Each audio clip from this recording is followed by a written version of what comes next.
Hi friends, today's plant spotlight is the golden chicken fern or woolly fern. I think we say cibotium barometz. This fuzzy fern inspired the myth of the vegetable lamb, a plant that grew tiny lambs.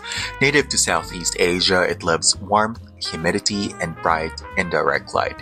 Its golden fuzz was once used in traditional medicine, but overharvesting has made it rare. Would you add this fuzzy beauty to your plant collection? Let me know in the comments and follow for more plant spotlights.